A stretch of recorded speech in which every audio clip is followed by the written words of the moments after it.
Okay, so welcome everybody to our webinar, and we're going to be looking at the issue of loneliness and technology, and how those two things go together, and a focus on getting devices to vulnerable people in the community, which is something that's been happening a lot during lockdown, but also predating that, which we'll hear from Tim in a second about some of the history of their organisation and what they've been doing. Same applies to Good Things Foundation.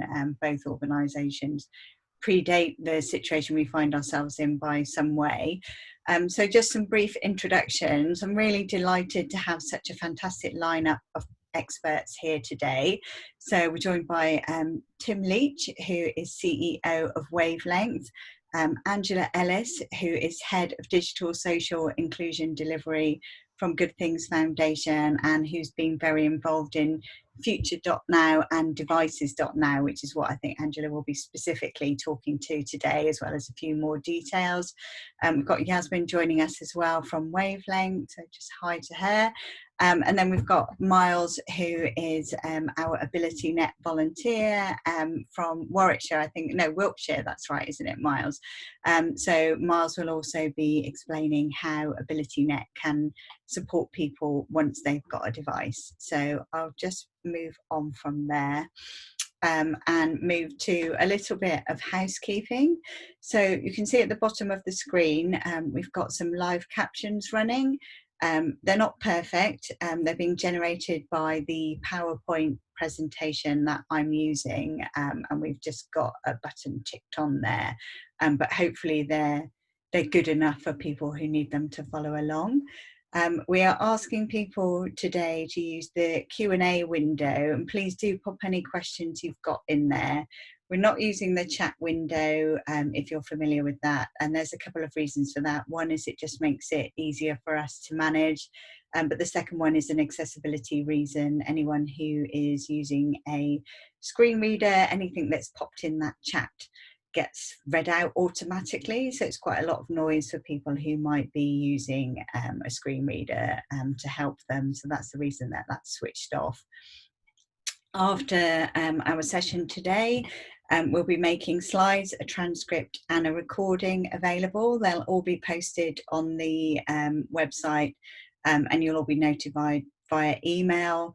And straight after the webinar, there will be a feedback form, and please do give us some feedback on today's session. And if you have any follow-up questions, then please pop them in there as well.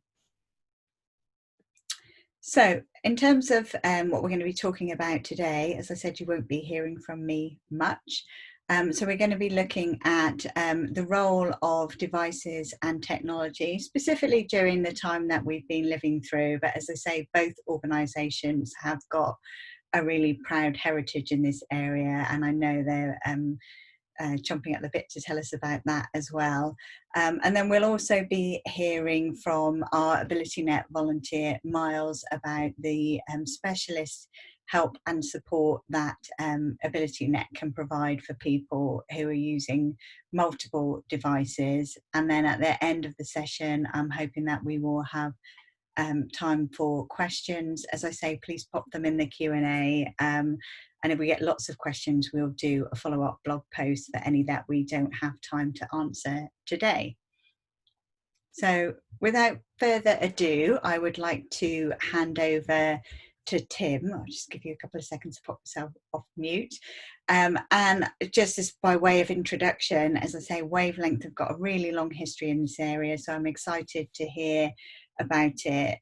Lots of data, lots of analysis, and a wealth of expertise to share in this area. So I'll pass over to you now, Tim. So welcome. Thank you very much. So we're a charity which is 80 years old, 80. We have been solving loneliness through technology for all that period. At the moment, we are using digital is almost a shorthand for technology. We look at everyday devices because they're replaceable, they're easy to fix. We do tablets, not computers, because they allow access and lots of people being able to utilize them. Could I have the next slide, please? Yeah, sure. We've run projects across all age groups, all ethnicities throughout the UK, and we collaborate and we look at co-design very much within those projects, and we are very passionate about the people who are beneficiaries having a voice, and we feel that's very important to informing our work. Can I have the next slide, please? Yeah. So give you an idea, these figures are actually gone up since COVID-19, so we're in, you know, about 400,000 people. We're up to this year. We've intervened within a digital radio help scheme, which was run by the BBC and DCMS and ourselves, and we helped over 4,000 people within that.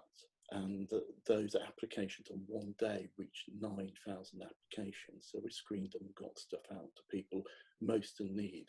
I'd like to talk about this concept of vulnerable a little, and also the grey areas that people exist in. Because vulnerability is very much about the situation you're put in. So if you don't have internet access and you need to get claiming benefits, you're made vulnerable. If you are unable to have a piece of equipment, but you're going off to training courses, you may not see the relevance of that. And I think we also, people I'm dealing with, have their own stories and their own individuality, and sometimes we oversimplify that because of where they present, by which I mean somebody's seen as homeless, that's the way they get classified. But there are multiple things which people need, and a lot of times this is about bad luck and circumstance, and we think about that as we're looking at it. So I've got a list of what I call vulnerabilities, but I think a lot of this is about the circumstances people put in, and that's what we try and respond to. Can I have the next slide, please? Yeah, Tim, we're just getting a few messages as well about sound quality your end. I don't know if you can speak up just a tiny bit, if that's okay. I only can do the best I can at the moment. Yeah. So sure. can I have the next slide, please? Yeah. So this was a survey we carried out some time ago. It's a fairly balanced survey, but you will see that only 4% of people have access to the internet or computer, and then only 26% were going to a library. So one of the things we have been campaigning for a long time is to get kit to people. We're very interested in the loneliness side rather than getting people online, but we do see there's great impact. Can I have the next slide? Oh, yeah, hang on, sorry, I've got some tech problems. There you go. So we understand that not having that connection can create loneliness and make people feel very excluded. At the moment, under the situation we've been analysing, we're seeing people probably split up into 4 different groups: a low, medium, high, and endemic forms of loneliness. And we've found that the intervention of a TV, a radio, or tablet is highly effective in mitigating those feelings of loneliness, improving people's feelings of well-being. Can I have the next slide, please? What we're unsure about, we're seeing evidence for, is that people are moving at the present from a low level to higher levels without any rationale. It's not a single progression from one stage to another. We're very concerned that people who have been in the higher stages are going to get help now and afterwards, and there's a lot of noise which has been created. So a lot of this is not a cyclical thing. It seems people are flipping to higher levels, and this can lead to mental health conditions. It's very, very akin to anxiety and triggers into depression, etc. Can I have the next slide? We have looked at this, and there's a couple of surveys which you can look at, and analysms of our work. So we had the University of Warwick actually come and study us and look at us on 2 different levels, a very highly statistical one, making sure that we actually have proof about what we're saying, and also one where we were looking just at the qualitative. I was a little bit annoyed that what my beneficiaries were telling me was basically being ignored by government and other departments within, DCMS, Department of Education, etc. We needed some way of saying, actually, what they're telling us is absolutely true. So we saw people significantly moving to a lower state of loneliness. We saw people saying their health was better after that intervention. And we didn't see loneliness discriminating by age, sex, or region, which I think is hugely important. I underline there may be some cultural differences between countries. Could I have the next slide, please? We'll flip over this, but quite frankly, what we're looking at is a very, very high correlation. I'm not going to tell you, like lots of people will do, that correlation is actually a causation. It's not. There's high probability. And when you're at the 0.01, it's fairly unquestionable there's a link. Because when you're looking at statistical meaningfulness, 0.05 is a good indication there's really something there. So let's just flip on to the next slide. We looked at drawing this a model with the university work, and I think this is worth, you can refer to this later if you want to. These are some of the ways the interventions through technology works. It's how it improves people's lives, but it's about familiarity, normality, happiness, it's entertainment. Everybody thinks we're educational charity. No, we're not. We're looking at people feeling more connected, feeling more in the groove of where everybody else is. And I think that's one of the fantastic things we can say. And these different devices help in different ways. So radio was a godsend because not every house in the UK is internet connected, though it should be. And it's something I've been pushing government to do, and I'm hoping they will listen to that. Even if people don't have to pay for it, at least the connection's there and it could be switched on at moments of crisis like this. Can I have the next slide, please? These are the two reports we did. You can find them on our website. These are simplified versions, but the full text is there. One's qualitative, the other is quantitative. And really out of that, we tested whether we were doing any damage to anybody. And I would say technology doesn't do that. It's fairly well conclusive and proven nowadays. Can I have my next slide? So I think what I would like you to think about is, when you're talking about vulnerabilities, it's not necessarily the person, it's about the situation they're being put in. When you're talking about loneliness, I think you've got to start as that as your principle, then see what you can build out. A lot of the things that we actually provide have loads of secondary benefits. I don't mind that, but what I am about is making people happier, making them feel better and well. And we have significant barriers in the UK which have to be solved. And instead of us, there's loads of people who are out there doing training.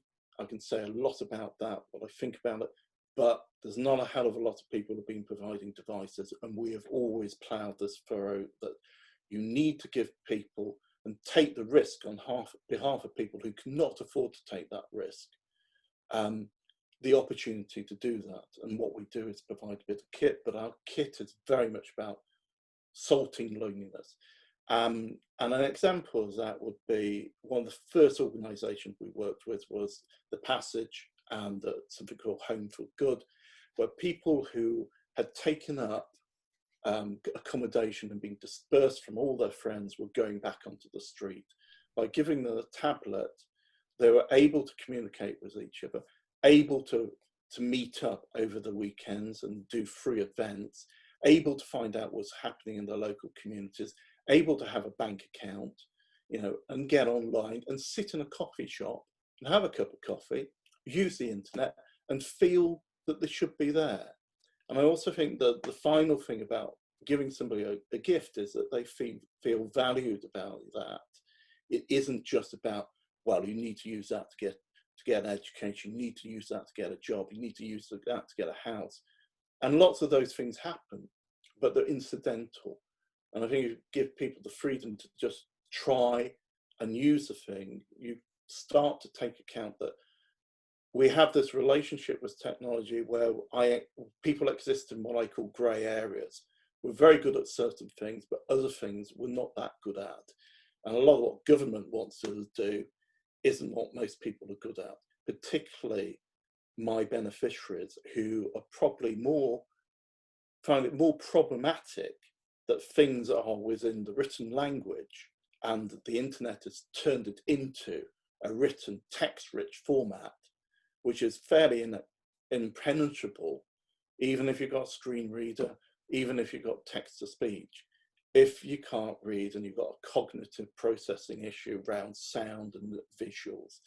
And I think that's one of the things I'm trying to do, is relieve that pressure, but also try and get government to recognise that putting everything in line doesn't work unless you have the support services to help them. And that's where AbilityNet really is part of the answer. And I really support it for that.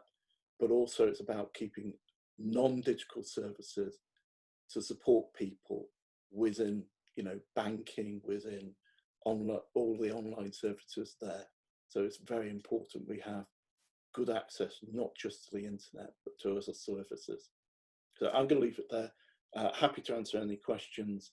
And I hope that's giving you some sort of insight in what we do and where our motivation is, and giving you a place to look at research, which will tell you a lot more detail.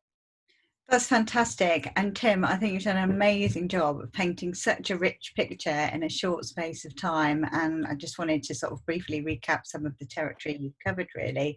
I think what you've touched on there is that, being lonely is not just about loneliness, but that there are, other consequences that are associated with that technology used in the right way can intervene, and that, it doesn't necessarily have to be a high-tech solution. I love what you're saying about the radios and the fact that they can provide that company to people. And also, I guess there's two sides to the rich data you're collecting. On the one hand, in some ways it's a shame you're having to prove the case, but it's also fantastic that you've got that rich pool of data there, and that you can actually do some of the lobbying that you're talking about in terms of getting the government on side and getting people to really embrace what you're doing with that data. So thank you ever so much for sharing that.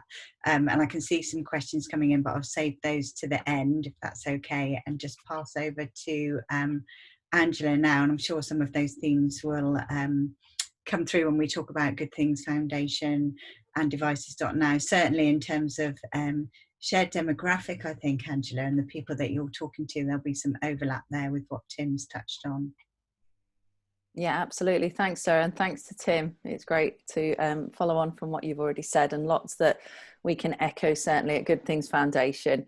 I'll touch on a couple of them. I've made a couple of points to myself to pick up on the points, particularly around vulnerability. So if I forget to do that, please do prompt me, Sarah, as I go through this. I will do. So do you want me to move on to the next slide? Yes, you can do. Thank you. So I'm Angela Ellis. As we said in the intros, I'm head of digital social inclusion delivery at Good Things Foundation. And one of the projects that I'm involved in is devices.now. So I'm here to talk a bit about what Good Things Foundation is, a bit more about devices.now, and how you can find out more, some of the key insights from that we're finding out, and what we've learned as we've gone on this particular piece of work over the last couple of months from the beneficiaries, and then talk a bit more about how that's impacted on people in terms of loneliness and that isolation that we know we're all facing to a degree in this current pandemic, time of a current pandemic, but how that is, how devices and connectivity and the support have really helped people who are most at risk of isolation. So the first of those points was what is Good Things Foundation? So we're a digital social inclusion charity. We've been around for a number of years now. And our model at Good Things Foundation is we're an organisation that's based out of Sheffield. We work in the UK, we work in Australia, and we've got a small project that we're involved in Kenya. But our model really is working with online centres. Now, when we talk about online centres, I'll be very clear in saying that they are not centres that belong to Good Things Foundation. They're not our centres. They are hyperlocal community organisations that exist in their own right. And I think it's important to say that. They're organisations that know their communities, they know what the best model is in those communities, and they know the best way to work with people. Most importantly, though, they know individuals in those communities. So they've got really good connections with people who traditionally would have visited the centres, would have gone in, maybe to use the food bank, to be part of a community library. But this time, lots of those online centres are working from home, remotely, to still provide that support and connection to people in this current time. As Good Things Foundation, we want people to be digitally able, equal and safe. We know there's a lot of people who are left behind, and that's creating a digital divide, and we think it's really important that we do everything we can to work with our online centre colleagues to make sure that gap narrows wherever possible, and to lobby, to engage with government partners and other partners who are in this space to really raise the profile of this issue and talk about the impact if people are left behind and what that means for them and also the broader community. So one of our main products that people can go online and check out is Learn My Way. So that's a resource that anyone can access at any time at the moment. We've took the need for people to register on there away. People can go online, find skills and support to help them develop basic digital skills. So it's aimed at people who need support to use a mouse, use a keyboard, maybe access benefits online, those kinds of things. So people can go online and find those resources there. We're always happy to be informed if there's content that you think we need to develop further, so please do go on and have a look if that's helpful. Brilliant. And before I move on to your next slide, which I'm guessing is what you want me to do, I'd just point out that Learn My Way also featured in depth on one of our previous webinars. So if people want to go and find out a bit more information, you can just pop onto the landing page for AbilityNet Live, and one of your colleagues kindly joined us to talk about that there as well, so people can get a bit more detail on that one. Fantastic, thanks Sarah. So we work at scale, so whilst we work in those communities, and we're really pleased that we have so many community partners who choose to be part of that network, we do work at scale. We think it's important as many people as possible get the opportunity to improve their digital skills. So through that model and network that we have, we're able to work at scale with over 3 million people so far since 2010. Next slide, Sarah, please. So I said one of the projects that I'm involved in is Devices.now. So Devices.now emerged on the back of a realisation around the time of lockdown coming about that a lot of people didn't have connectivity at home, as Tim has so brilliantly said. Lots of people don't have that internet at home. A lot of people muddle through on relatively old phones, so they may be classed as smartphones, but the operating system may not be there. There may be ones that have kind of helped them to stay online at home, but the main source of internet connectivity would have been a local library. So I know until relatively recently I lived opposite a library, and I'd see those people sat outside in the morning waiting to get online there. They may indeed have a smartphone, but it's not fit for purpose really. So we know there's lots of people in that group. There's 1.9 million people across the UK who don't have internet connectivity at home. So there's a real need for that. We also know that lots of people don't have those devices. So many families are now homeschooling and don't have the devices to enable them to do that effectively. So you can see in many ways that that gap will widen there. So yes, Devices.now was stood up to focus on this agenda, to campaign to industry and government sponsors for funds and for access to devices so that we could get those out to people as quickly as possible. With the online centres being the distribution point for that. We thought that was really important. What we didn't want to do was get devices out to people, them be sent out from a distribution point, those devices go direct into people's homes, and there be no one there locally to support people with those. So a slightly different model to Tim's, but of course it's critical for both models that that support is there. And I know that's an important element of both models. So you can find out more about the online centres and Devices.now by following that link there. I'll ask Sarah to move on if that's okay. So who's eligible? Like Tim, we're fairly bold in saying that we know there's different ways of classifying people, and we know that that's an important element of DCMS and others collecting data and classifying and quantifying this issue. But for us, we have trusted our online centre partners to date to work out who is most vulnerable in their communities at this point. So to be eligible as part of the scheme, you have to be someone who doesn't have the means to be able to buy a device. So you have to be in a position where you cannot afford to do this yourself. We don't ask for any evidence of that. We don't ask for evidence of people's benefits. We ask that someone cannot afford to have that device themselves. And we say it's anyone who's vulnerable. Now, again, we've taken the online centres word at this and know that they are best placed to understand that. Someone who may not have been that vulnerable, for want of a better phrase, may find themselves in a position where they've single mom, 3 kids at home and no devices or connectivity. Clearly at the moment they are in a very vulnerable position in terms of being able to homeschool and support those children with that. So what people get is a device, connectivity and support. We feel it's important they get all 3. So that's the offer that we make out to people, and online centres can express an interest in supporting people to get those.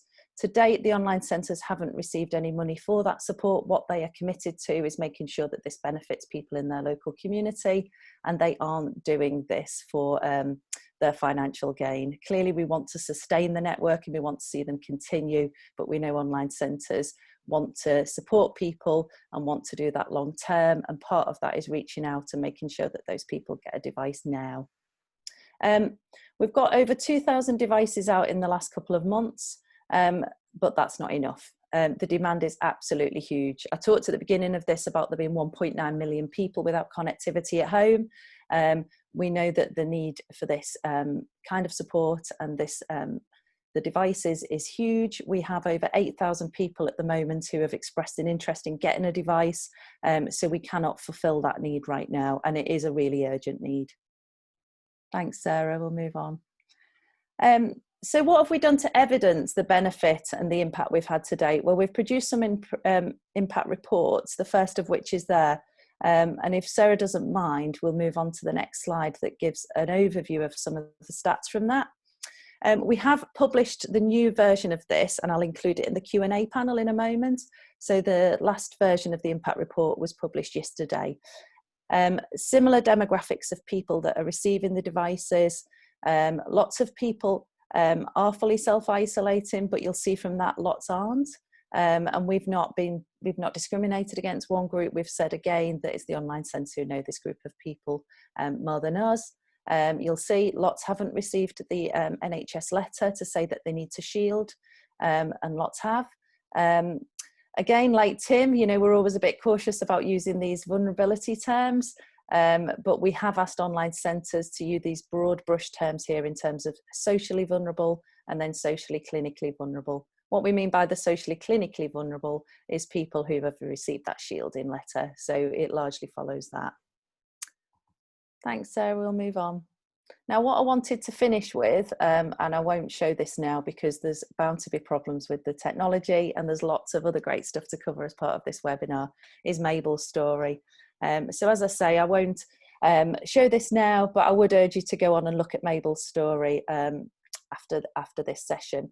So just to explain a bit about Mabel. Mabel is a woman who lives in the Stockport area of Greater Manchester.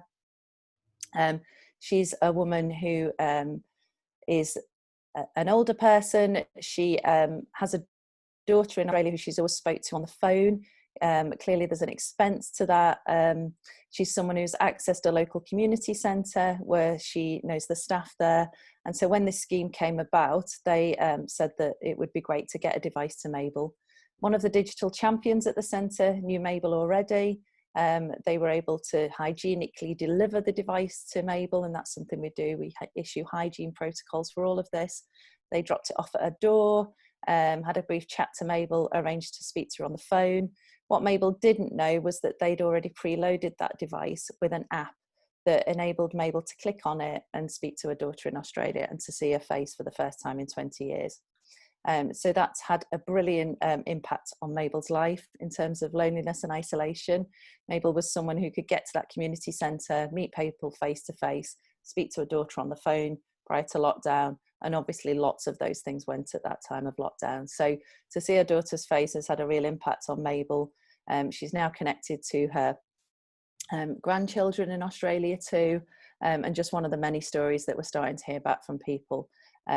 And I think that's the thing for me. You know, we can talk about the statistics around loneliness. We can talk about the statistics around numbers of devices going out. But for us as a project team, the thing that keeps us going and wants us to achieve more with this is that there's people like Mabel who get these devices.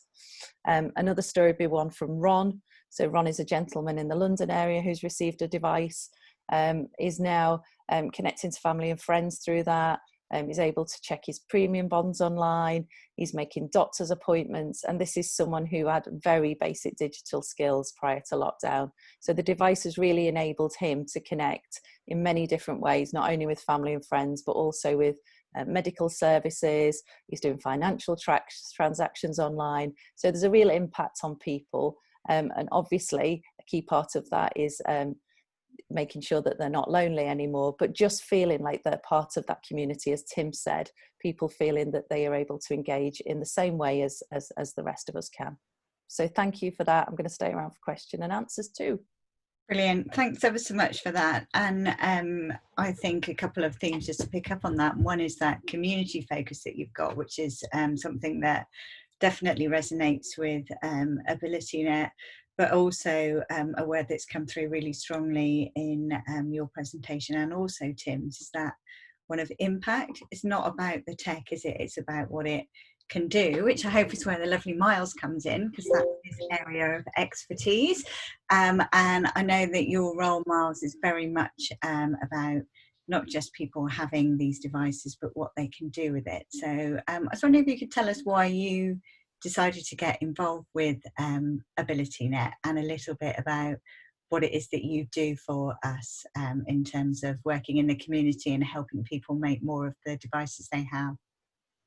Well, thank you. Thanks, Sarah. I'm really enjoying the text bit at the bottom. It's really quite amusing. So, so what I do for AbilityNet and how did I join? Well, let's start with the how did I join. I was an advisor in education for a long time. I've been a teacher for 27 years in a special school context, and then an advisor for 10 years for a local authority. And then I left to start up my own business. And it was about that period that I got involved with AbilityNet. I've known about AbilityNet professionally for many years, but I hadn't actually sort of got to the position where I could actually join. So I was more aware of their work in helping people individually through centres. So that was how it began. But now this is different. This is about helping people, and I wanted to pay back to the community the skills that I'd learned, and so it began as a one-to-one thing. I'm a county coordinator for AbilityNet, and I look after 7 volunteers in the Wiltshire County. There is a network of volunteers across the entire nation. But what we do as AbilityNet is that we match the need to the solution, or we solve technical issues and problems for free. I think that's what most people know. So that's how I got involved, and the range of things we get involved in is from solving printer problems to logging into Google to addressing issues regarding their equipment so that they can then function with their lives. And it does involve this empathy. Empathy is critical, a knowledgeable friend approach. Anyway. Yeah, and I think a couple of things to pick up on that, Myles, is just to say that it's an individual approach, and that we work with people who might be older or might have a disability and help adapt the technology to their specific needs. And as you say, that empathy, it's not about doing things to individuals, it's about empowering them to do the things they want to themselves. I hope that resonates with your experiences. Oh, absolutely. It's listening, and it's that ability to match that need. And that's why we as volunteers are more than just techies. We're actually people actually become not dependent on us, but they value us as a source, a knowledgeable friend to call on when they experience a difficulty. So our tickets, that's the way we get it, come back time and time again. And our whole aim is to help people, not to impose things on them, but to help them in a one-to-one fashion. And I know there's lots of people you've helped, but I wonder if you could pick out maybe 1 or 2 examples of some of your biggest achievements in terms of impact, again, I guess, because often it's the small interventions that do have a big impact. Yes, I think particularly of Maggie, who features on our website. She's an author in her 80s, and she has macular degeneration. We're often getting people now with quite complex disabilities as well. So Maggie's need was that she couldn't see the work that she's writing a book at the moment on history of a local area of which she is a recognized expert. And she was getting frustrated at not being able to do that. So we found a solution using iPad and Siri to input her work. But then her eyes continued to deteriorate, and then she couldn't read her own research. So we introduced a device called an OrCam, which actually is a Israeli origin. And what it is, it's something that clips to your glasses, and when you point in front of you, it reads back to you through an earpiece. And that helped her to actually read her own research. And then we had a problem that every time we did something, something else needed to be solved. So it's a continuum of relationship and solving individual problems, the nitty gritty.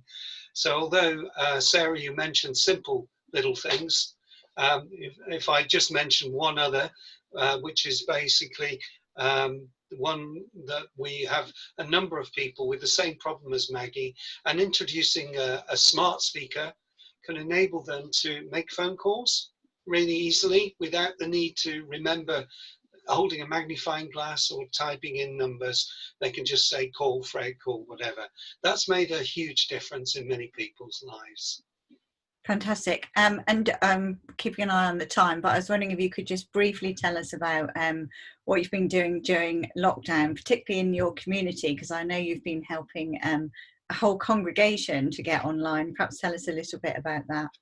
Yeah, well, we soon transferred to Zoom within a week of lockdown, and our church is very socially wanting to connect with people, and we had a couple of a few elderly people, and I mention this because it really resonates with what we've been talking about earlier.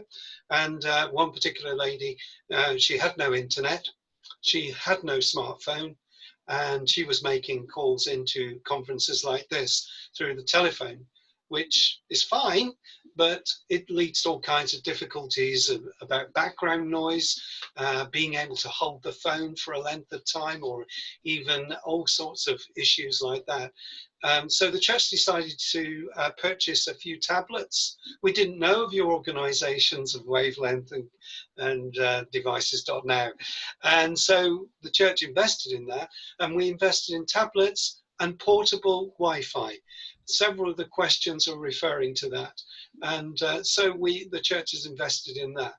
Now, to begin with, it was a step-by-step instruction. Obviously, we couldn't meet face-to-face. And so it was basically guidance through Windows, not the computer program, but physical Windows, and a set of instructions that we sent out to enable them.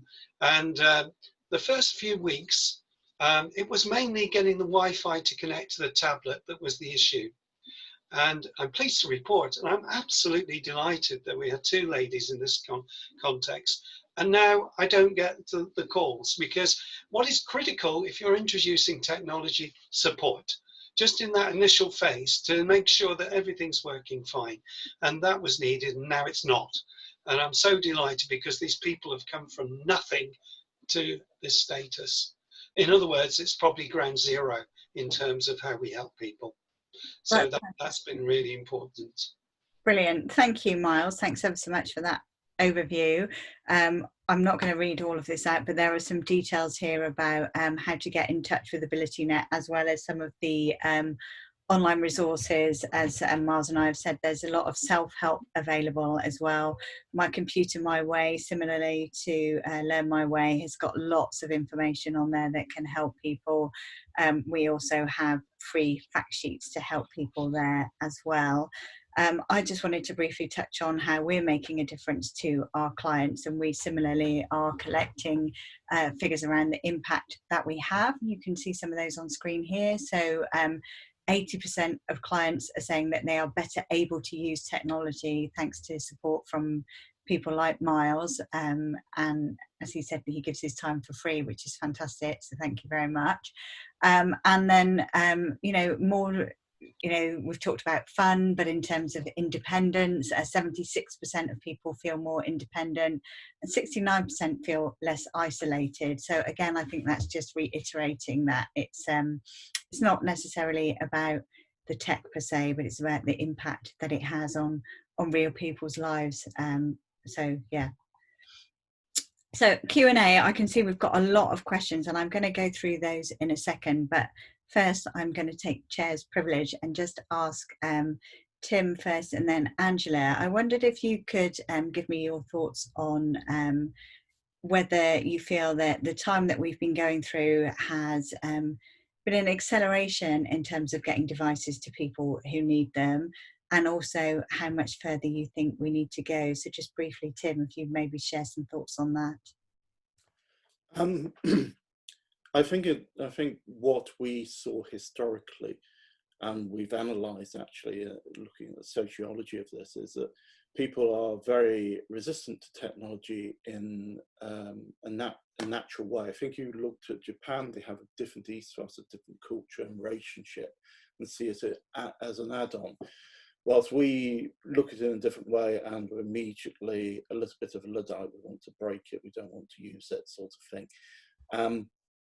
And that, I think, has led to what I talk about when I people talking about social media, Facebook and whatever, and they blame the computer, they blame the internet, they blame all that. And these go back, people are blaming the radio for causing bad skin and weather. You know, and it was going to be the devil's curse to the teenagers, and parents didn't like it. And they did the same thing with the novel, you know. So you can see this historic build-up. I think some of that negativity has been ripped out. And I think the issue I have is that government beforehand did not invest in the internet, didn't invest in making sure that devices were available for people, and just threw money with in terms of training. And I'm not saying that training is not needed, I'm just saying if you can't afford to get onto the web, you've got very little options. At the moment, we have a problem of people can't go to the coffee shop and do that. You can get portable technology. We have linked up, you know, very happily linked up people with their neighbour's Wi-Fi, which was one of the answers. But I mean, I've been badgering the Loneliness Commission and DCMS and saying, look, let us get some tablets out to people. And you need to make sure that people, we could have preloaded, like Angela's saying, and we could have popped them through, taught them through, we could link them at AbilityNet, and bang, they're online, they're less isolated, they're surviving lockdown. So, you know, I think there has been traction. I want that traction to happen. I do want sensible conversations with government. And I think that's why, you know, it's important for Wavelength, AbilityNet and, you know, devices.now to actually start lobbying together as government and saying, look, we can do so much more, we can bring solutions. And I think it's also why I welcome Ability.net doing devices.now. There's more need than we thought there was out there. Just over the radio thing, there was this myth that everybody had 3 radios in the home. Well, we found thousands of people who had nothing, you know, and that is a real impact of this. So I think it's been a wake-up call. I don't want people to forget the wake-up call, and want government to respond. And I think that's going to have to be a lot of people knocking on that door. That's great, thanks. And Angela, what do you think? Do you think that this has been, it's almost like a massive proof of concept in a way, isn't it? That actually this stuff works. It absolutely is, and as Good Things Foundation, you know, like we've said, you know, people had that Wi-Fi connection so muddled through prior to lockdown. So we're at the internet cafes or libraries, or, you know, sitting outside buildings that have Wi-Fi connection left on overnight, you know, sitting outside and jumping on those. Clearly that wasn't as much of an opportunity, particularly at the start of lockdown. So it's really proved that concept, for want of a better phrase, that this is a real issue. Certainly at Good Things Foundation, it's something we've firmly embedded in our strategy now. Devices wasn't something that was a priority for us. There was lots of other priorities prior to lockdown, but it's certainly up there now. And we, like we've said, we know the massive impact on people. So I was just looking at some stats from the new impact report, and 82% of people say they've used the device to keep in touch with family and friends. So, there ain't much else you can do to keep in touch with family and friends at the moment, other than a good old telephone and, writing letters. But at the moment, with that immediate need, people want to connect with the friends and family. So yeah, there is that great need there. And I think, touching on what Tim said about the government and us lobbying, in Scotland, there's been a £5 million investment from the Scottish government for the Connecting Scotland agenda. And whilst DCMS are supportive of devices.now, there's been no funding to date to enable us to get these devices out. All the funding that we've received to date and all the donations have come from industry, as Good Things Foundation and Future.now. That's where the funding and the donations has come from. That's brilliant. Thanks ever so much for sharing those thoughts there.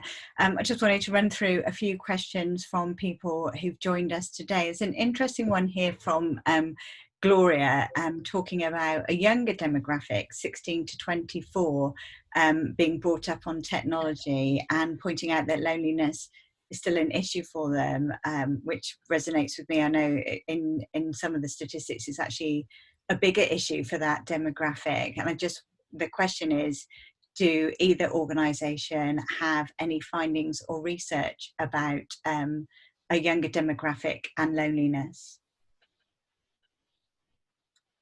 There's a number of places where I think I need to direct you to. So there's a very good Lord's report on technology, particularly social media and young people, and it picked up on work which was done by two academics at Oxford University. One now is at Cambridge, and they did the Young People's Diary project, and that sort of busted the myth about young people and loneliness. I'm going to give reasons why that this may be thrown up as a case.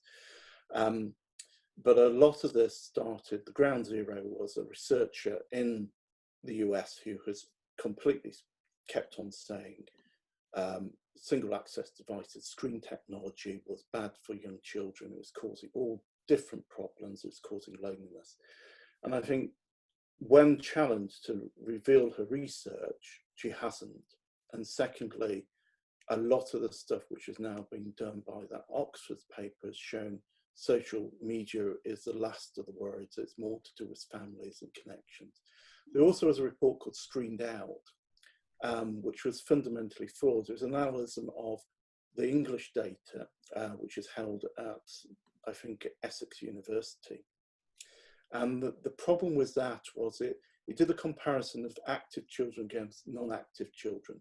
What non-active children were doing because they wanted to maintain and create friendships were going online. So that was then blamed for something. And this is why I was trying to make absolutely clear. I was talking about correlation and not causation. Lots of people have thrown that up as an issue which doesn't exist.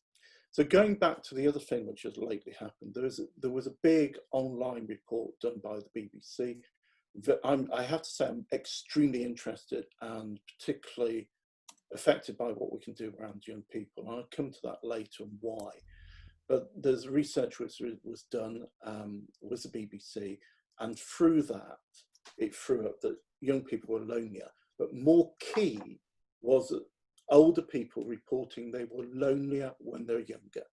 And I think part of this you see was urban demographics, when people are either leaving, going to secondary school, or they're leaving for university, or going into the first employment, and they move to an urban place, they feel extremely lonely. Loneliness within our culture seems to be connected to population density as much as big open spaces.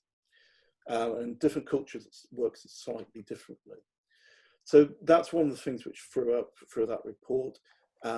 Older people groups said, well, this didn't count because of the online survey, and they weren't able to take part in it. But I think there is some issues there and some tractions. I think the other thing is, one of the ways you solve loneliness is actually to give people the skills when they're younger, so the first time it hits, they are prepared for it. If you're not, and you have lots of other pressures, which we know, there's triggers which create loneliness. It also can trigger into anxiety, it can trigger into depression, it can trigger into this feeling of non-friendship. And all those are happening at periods where you see particular changes, and people become very vulnerable around mental health conditions. And a lot of that is hormonal change, which is happening. It isn't so much about leaving school or going to new groups, etc. There can be some fundamental changes within the brain chemistry too. So all these things, I think, are connected with why you have the reports. I think you could do things to prepare people for it. And I think if you're asking me how you solve loneliness in older age, is you've got to start with children. I hope that sort of gives you a roundup of. That's great. Thanks ever so much. Really comprehensive answer there. And I would also just say, from an AbilityNet perspective, I know there are some statistics, if you go to the Scope website and others as well, saying that disabled people are also more prone to loneliness. And as I say, that's something that is close to the heart of AbilityNet. Angela, did you have anything you wanted to add there? Just a final link is to Ofcom every year have a responsibility placed on them to carry out research into media literacy, and they produce an annual report about the use of media by children. So you can go on and look for that. It's on the Ofcom website. I'm in it now. So if you search for making use of media, making sense of media rather, you can find a link to that. And it talks about adults' media lives, children's media lives, and what exactly they're doing online. So if you want to see the way that different groups are engaging, then you can do that. Although that doesn't answer the question really about loneliness, it's helpful to see what kind of ways that people are engaging with it, because there are differences between children and adults.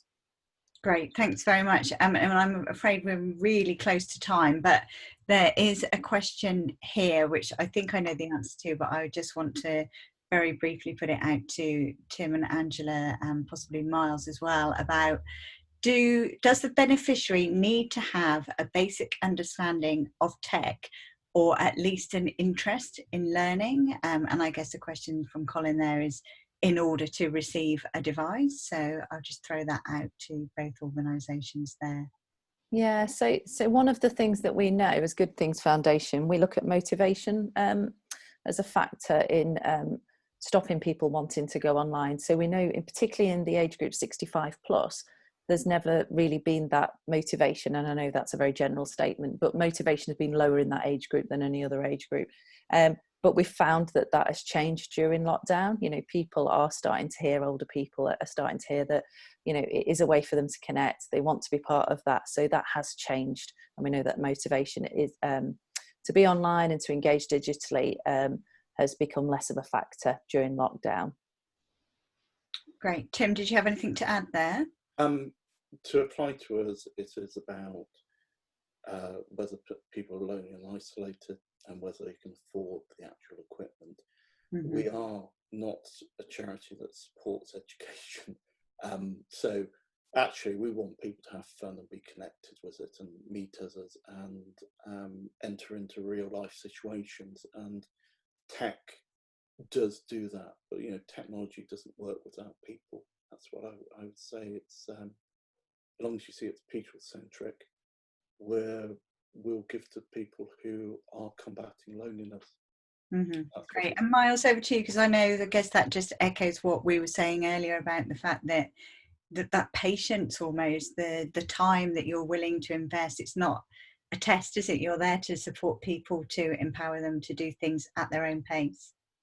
Yeah, and there's a lot of ebb and flow between the person who wants to join in and then decides not to join in and then decides they want to join in, and we're having a lot of that going on as well with technology.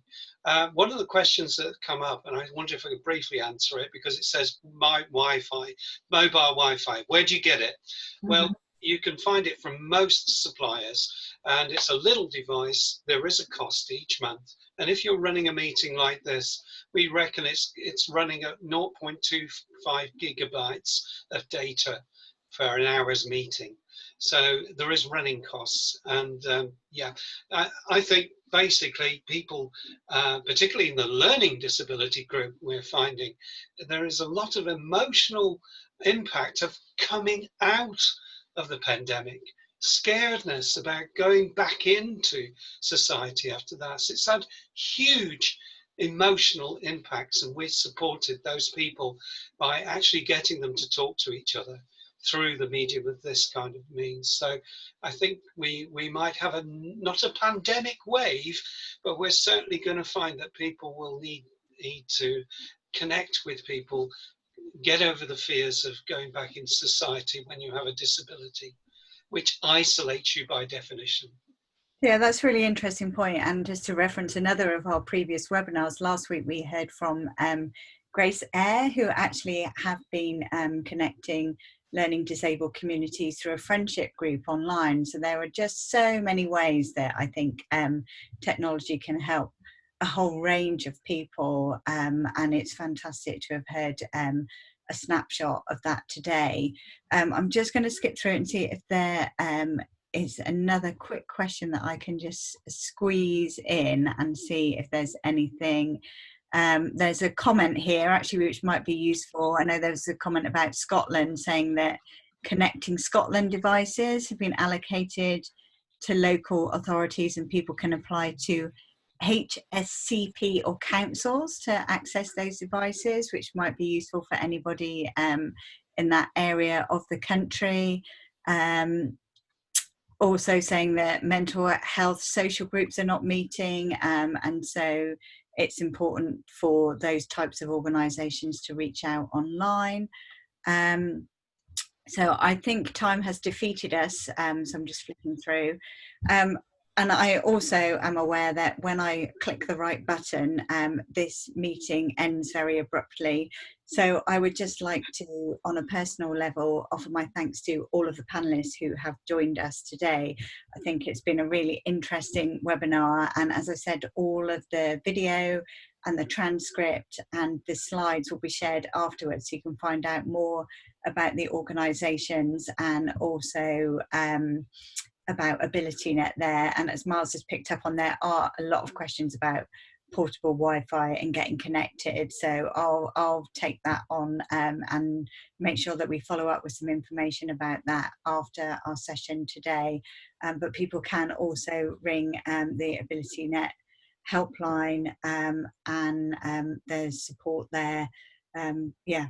So that's it. So thank you from me to everybody. I will sign off now, and thank you also to everyone who's joined us today. So thank you very much and goodbye everybody. Take care.